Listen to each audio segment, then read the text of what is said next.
அமெரிக்காவோட அதிபரான Donald Trump அவர்கள், ரஷ்ய அதிபரான விளாடிமிர் புட்டின் அவர்கள் அலாஸ்கால வச்சு பேச்சுவார்த்தைகள் நடந்துச்சு. இந்த பேச்சுவார்த்தை சுமூகமா முடிஞ்சுச்சா இல்லையா?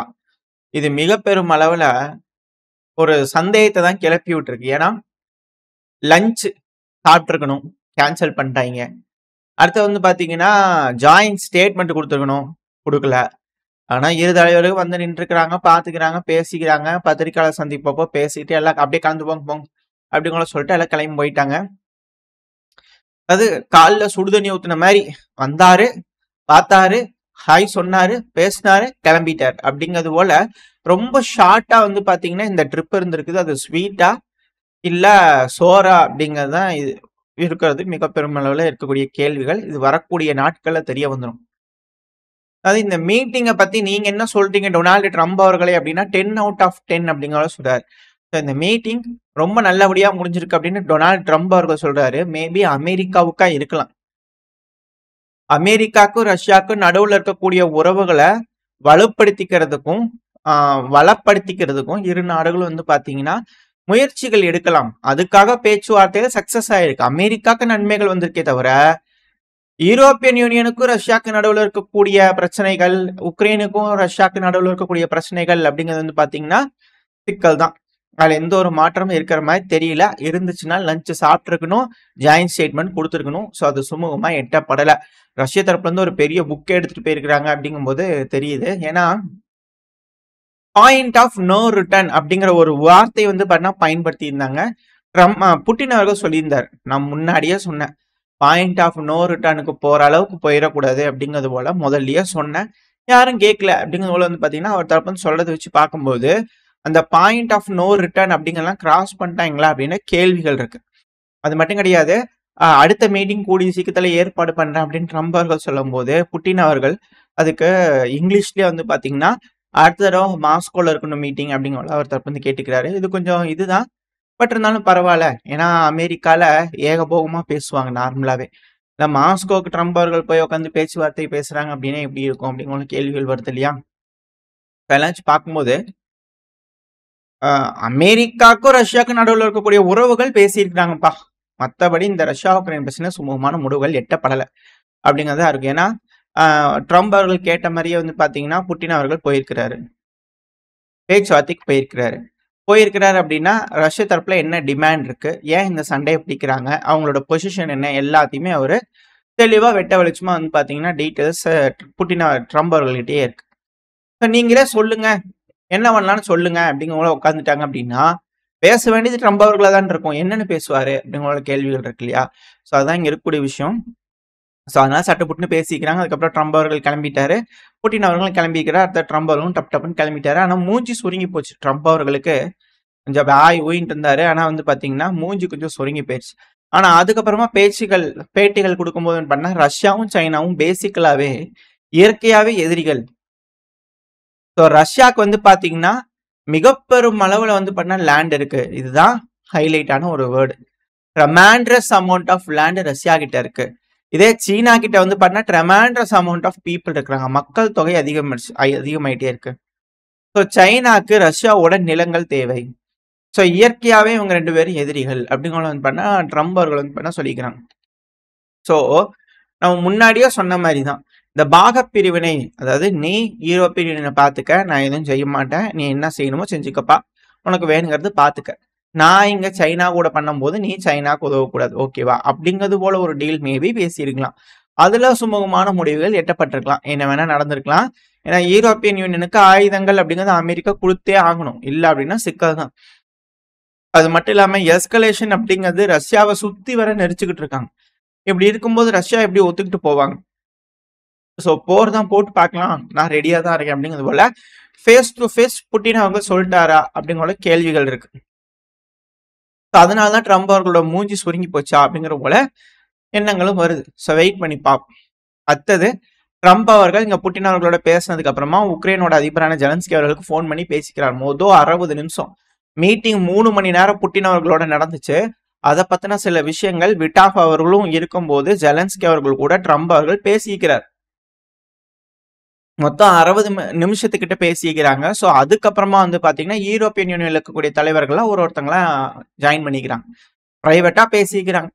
ஸோ என்ன நடந்திருக்கு, ஏது நடந்திருக்கு அப்படிங்கிறத முதல்ல ஜெலன்ஸ்கி அவர்கிட்ட சொல்லி இதுதான் டீல், இது ஒத்துக்குவியா அப்படிங்கிற கேட்டிருப்பாங்க. அதுக்கப்புறம் நாட்டோ நாடுகள்லாம், இந்த மேற்குலக நாடுகள்லாம் வந்து பண்ண ஒருத்தங்களா ஜாயின் பண்ணிக்கிறாங்க. 30 நிமிஷத்துக்கு கூடுதலா இந்த மீட்டிங்கிறது பார்த்தீங்கன்னா நடந்திருக்கு. ஸோ உக்ரைனோட அதிபரான ஜெலன்ஸ்கி அவர்கள் என்ன சொல்றாரு அப்படின்னா, இந்த மீட்டிங் வரக்கூடிய ஆகஸ்ட் 18 நான் வெள்ளை மாளிகைக்கே போய் மீட்டிங் அட்டென்ட் பண்ணுவேன் திங்கட்கிழமை அப்படிங்கிற சொல்றாங்க. இது முன்னாடி நடந்துச்சு ஒரு மீட்டிங், அதே போல நடக்குமா இல்ல வேறு மாதிரி நடக்குமா அப்படிங்கிறது தெரியல. ஸோ அப்படியே ரவுண்ட்ஸ்லயே இருக்கிறாரு ஜெலன்ஸ்கி அவர்கள். ஊருக்கு போவாரா அப்படிங்கிறது மிக பெரும் கேள்விதான். ஸோ 18ஆம் தேதி வரைக்கும் சேஃப்டி ஆகுறாரு ஜெலன்ஸ்கி அவர்கள். அடுத்தது வந்து பாத்தீங்கன்னா பத்திரிகையாளர்கள் இதோட சொல்லுவாங்க இல்லையா, இந்த ட்ரம்ப் அவர்கள் எக்ஸாக்டா இப்படித்தான் சொன்னாரா அப்படின்னாலே ஒரு கேள்விதான். ஆனா பத்திரிகை தரப்பு என்ன சொல்றாங்கன்னா, அமெரிக்காவோட அதிபரான டொனால்டு ட்ரம்ப் அவர்கள் ரஷ்ய அதிபரான விளாடிமிர் புட்டின் அவர்கள் கூட ஒரு ஒப்பந்தம் எட்டப்பட்டிருக்கு. அதாவது லேண்ட் ஸ்வாப் டீல். ரஷ்ய அதிபரான விளாடிமிர் புட்டின் அவர்கள் கேட்கக்கூடிய பகுதிகளை உக்ரைன் விட்டு கொடுத்து தான் தீரணும். இது உக்ரைன் அக்செப்ட் பண்ணிக்கணும். அந்த இடத்துல இது பேசியிருப்பாங்க. அந்த பகுதிகள் நார்மலா இந்த 4 ஒப்லாஸ்ட் இருந்து வெளியே போங்கன்னு ரஷ்யா சொல்றாங்க இல்லையா, அதுவா இல்ல புதுசா முடிவுகள் எட்டப்பட்ட அந்த பகுதியா அப்படிங்கிறது ஒரு கேள்வி இருக்கு. ஆனா ஒரு ஸ்வாப்புக்கு வந்து பண்ணா கண்டிப்பா உக்ரைன் ஒத்துக்கிட்டாகணும். மேபி சான்ஸ் இருக்கு உக்ரைன் ரிஜெக்ட் பண்றதுக்கு அப்படிங்கிற வழியும் ட்ரம்ப் அவர்கள் சொன்னதா சொல்லப்பட்டு வருது. அது மட்டும் இல்லாம ரஷ்ய அதிபரான விளாடிமிர் புட்டின் அவர்கள் ஒரு 1000 பேர் கொண்ட லிஸ்ட் நம்ம ஆல்ரெடி சேனல்ல பார்த்துருப்போம் இல்லையா, உக்ரைனோட கைதிகளை வந்து ரஷ்ய தரப்புல பிடிச்சு வச்சுக்கிறாங்க. போர் கைதிகளா ரொம்ப நாளா இருக்கிறாங்க. அவங்க எல்லாத்தையும் வந்து கூட்டிட்டு போக சொல்லுங்க அப்படிங்கிற பண்ண ஒரு லிஸ்ட்டை கொடுத்துருக்கலாம். ஏன்னா ஒரு நபருக்கு ஒரு நபர்ன்றதை ரிலீஸ் பண்ணும். அப்படி ரிலீஸ் பண்றாங்கன்னா அதிகப்படியான உக்ரைனோட வீரர்கள் ரஷ்யா கிட்ட கேபிட்டிவா இருப்பாங்க. ஆனா ரஷ்யாவோட வீரர்கள் ரொம்ப கணிசமான அளவுல, அதாவது இதுக்கப்புறம் இருக்க மாட்டாங்க, முழுசையும் ரஷ்யா வந்து பார்த்தீங்கன்னா எடுத்துட்டாங்க அப்படிங்கிற போல ஒரு நிலைக்கு வந்தாலும் ஆச்சரியப்பட்டுக்கலாம். ஸோ அது போல ஒரு சூழல் உண்டானாலும் ஆச்சரியப்பட்டுக்கலாம். ஸோ 1000 நபர்களுக்கு 1000 நபருங்கிற ஒரு மேசிவான ஒரு எக்ஸ்சேஞ்ச் நடக்கும்போது அதிகப்படியான ரஷ்ய வீரர்களை மீட்டெடுத்துருவாங்க ரஷ்யா அப்படிங்கிற சொல்றாங்க. ஸோ அதுக்கான ஒரு அழுத்தங்களும் ட்ரம்ப் அவர்கள்கிட்ட கொடுத்துருக்கலாம். இது போல உக்ரைன் அக்செப்ட் பண்ண வைங்க அப்படிங்கிற ஒரு அழுத்தங்கள் கொடுத்துருக்கலாம் அப்படிங்களையும் சொல்லப்பட்டு வருது. இது ஒரு நல்ல விஷயம் தான். பிரசிடென்ட் எக்ஸ்சேஞ்சுங்கிறது இருது அப்படின்னு நல்ல விஷயம் தான். ஸோ என்ன நடக்க போன்றது பார்த்தலாம். அடுத்தது வந்து பார்த்தீங்கன்னா மேபி இந்த மீடியாக்கள் தரப்புன்னு சொல்லக்கூடிய விஷயங்கள், மேபி டெம்பரவரியா ஒரு ஏர் சீஸ்ஃபயர் மட்டும் போறதுக்கு வாய்ப்புகள் இருக்கு அப்படிங்கிற சொல்லப்பட்டுட்டு வருது இந்த மீடியாக்கள் தரப்பு வந்து. பட் ஆனால் அதெல்லாம் இருக்கிற மாதிரி எதுவுமே தெரியல. ரஷ்யால என்ன அட்டாக் பண்ணாலும் எது நடந்தாலும் ரஷ்யாலாம் அதை கண்டுக்கிற மாதிரி தெரியல இப்போதைக்கு. அவங்க ரெடி ஆகிட்டு இருக்கிறாங்க அப்படிங்கிற மாற்று கருத்துல. அது மட்டும் இல்லாமல் ட்ரம்ப் அவர்களே ஒரு வார்த்தையும் சொல்லியிருந்தார், ரஷ்யான்றது ரொம்ப பெரிய கிரேட் பவர், ஆனால் உக்ரைன்கிறது கிடையாது. ஸோ அதனால ரஷ்யா சொல்ற டேர்ம்ஸ்க்கு வந்து பண்ணால் உக்ரைன் ஒத்துக்கணும். அந்த டேர்ம்ஸ் இந்த சென்ஸ் ஸ்வாப், டெரிட்டரி ஸ்வாப்புக்கு கண்டிப்பாக ஒத்துக்கிட்டு தான் ஆகணும் அப்படிங்கிற சொல்லிக்கிறாங்க. இப்போ நம்ம ரஷ்ய அதிபரான விளாடிமிர் புட்டின் அவர்கள் சைடில் வந்துடலாம். ஏன்னா இதெல்லாம் மேற்கு மீடியாக்கள் சொல்லக்கூடிய விஷயங்கள், ட்ரம்ப் அவர்கள் சொல்லக்கூடிய விஷயங்கள், ஜெலன்ஸ்கி அவர்கள் சொல்லக்கூடிய விஷயங்கள். இதே நம்ம ரஷ்யா சைடு வந்துட்டோம் அப்படின்னா ரஷ்யா என்ன சொல்லிக்கிறாங்கன்னா, ரொம்ப கன்ஸ்ட்ரக்டிவாகவும் யூஸ்ஃபுல்லாகவும் இந்த பேச்சுவார்த்தை இருந்துச்சு அப்படிங்கிற சொல்லிக்கிறாங்க. இரு தடவைகள் பேசிக்கிறாங்க. அது வேஸ்டான ஒரு மீட்டிங்கா இருக்கக்கூடாது இல்லையா. மேபி ஏதோ ஒரு மிக முக்கியமான விஷயங்கள் இல்லை முடிவுகள் எட்டப்பட்டிருக்கலாம், ஒப்பந்தங்களும் போடப்பட்டிருக்கலாம். ஆனா ரஷ்யாவுக்கும் அமெரிக்காவுக்கும் நடுவுல தான் இருக்குமே தவிர மற்றபடியா இந்த உக்ரைன் பிரச்சனையை தீர்க்கறதுக்கு மற்ற விஷயங்களுக்குலாம் வந்து கொஞ்சம் சந்தேகம் தான் அப்படிங்கிற சொல்லப்பட்டு. அது மட்டும் இல்லாம அமெரிக்கா எங்களோட நெய்பர்ஸ், அதன் அடிப்படையில இந்த மீட்டிங்கிறது கண்டக்ட் பண்ணப்பட்டிருக்கு. ஸோ அந்த அடிப்படையில நாங்க போனோம், அவங்களும் எங்களை நெய்பர்ஸாட்டே ட்ரீட் பண்ணாங்க அப்படிங்கிறது போல ரஷ்ய தரப்புல இருந்து வந்து பண்ணா அதை டிஃபெண்ட் பண்ணிக்கிறாங்க. என்ன புட்டின் அவர்கள் அமெரிக்காவுக்கு போயிருக்கிறார் அப்படிங்கிற இருக்கு இல்லையா. ஸோ அதை வந்து பண்ண இவர் டிஃபெண்ட் பண்ணிக்கிறாரு. இதுல இன்னொரு விஷயத்தையும் நம்ம நோட் பண்ணோம். ரஷ்ய அதிபரான விளாடிமிர் புட்டின் அவர்கள் மேல கேஸ் இருந்துச்சு. ஐசிஜேல வந்து பண்ணா குற்றவாளி அப்படிங்கிற தீர்ப்புகள்லாம் கொடுத்து பண்ணியிருந்தாங்க. இப்போ அமெரிக்காவே சிவப்பு கம்பளம் விரிச்சு அவரை வரவேற்று மரியாதையோடு நடத்திக்கிறாங்க. அப்படிங்கும்போது ரஷ்ய அதிபரான விளாடிமிர் புட்டின் அவர்களால எந்த நாட்டுக்கு வேணாலும் போக முடியும், நட்பு நாடுகளுக்கு போக முடியும். ஸோ அந்த நட்பு நாடுகளை கேள்வி கேட்க முடியாது. உதாரணத்துக்கு இந்தியா நம்ம நாட்டுக்கு வரதா இருக்கிறார் இல்லையா ட்ரம்ப் அவர்கள், புட்டின் அவர்கள். ஸோ அந்த டைம்ல புட்டின் அவர்கள் நம்ம நாட்டுக்கு வராருன்னா மேற்கு நாடுகள் கிரிட்டிசைஸ் பண்ணியிருப்பாங்க. அது மீடியாக்கெல்லாம் கிளி என்று கிழிச்சிருப்பார்கள். ஆனா இதுக்கப்புறம் அப்படி செய்ய முடியுமா?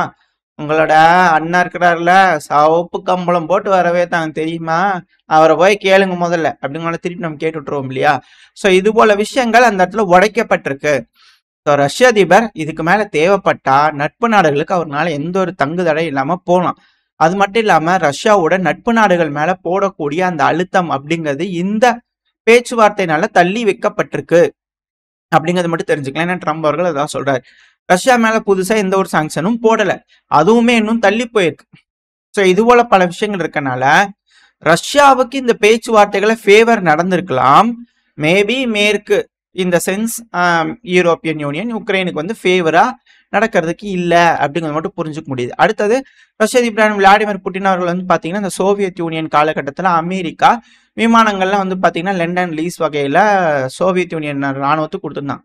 ஸோ அந்த டைமில் வந்து பார்த்தீங்கன்னா விமானங்கள் ஓட்டிட்டு வரும்போது சில நபர்கள் இறந்துருக்காங்க இல்லையா. ஸோ அவங்களோட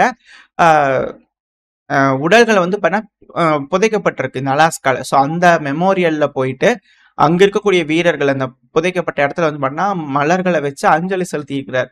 ஸோ இது போல பல விஷயங்கள் வந்து பார்த்தீங்கன்னா ரஷ்ய அதிபரான விளாடிமிர் புட்டின் அவர்கள் அந்த இடத்துல செஞ்சிருக்கிறதுனால